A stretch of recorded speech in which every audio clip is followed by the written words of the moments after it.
ఆత్మకి ఎప్పుడు వ్యతిరేకంగా పోరాడేది శరీరం. ఒక్క నిమిషం లోపడదు నీకు. నువ్వు పొద్దున్నే లేస్తావు, శరీరం అంటే అప్పుడే లేస్తావు, అక్కడే పడుకుంటావు. రాత్రి అలసిపోయి ఇంటికి వస్తాయి, అబ్బా అలసిపోయిన బైబిల్ చదువుకోకుండా పడుకో, ఏం కాదులే అంటుంది.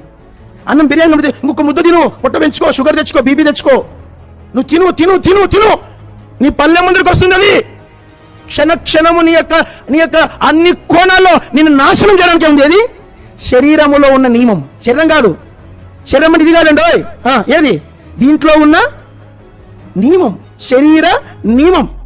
నీ పొద్దున్న లేస్తానే పండుకోసేపు అంటా చూడు, అదే. రాత్రి పడుకునే ముందు ఏం బైబిల్ చదవాలి పండుకో అంటుంది, అదే. ఇంకొసేపు సెల్ చూసుకో, రాత్రి 3 దాకా చూడు, 2 దాకా చూడు, 4 దాకా చూడు, 5 దాకా చూడు.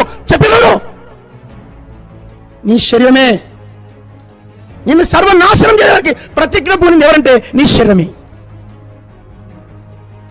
ఇది నీకు అర్థమయ్యేదాకా నీ ద్వారా ఏ దేవుని సేవ వర్ధిల్లదు, జరగదు. దేవునికి ఏ మహిమ?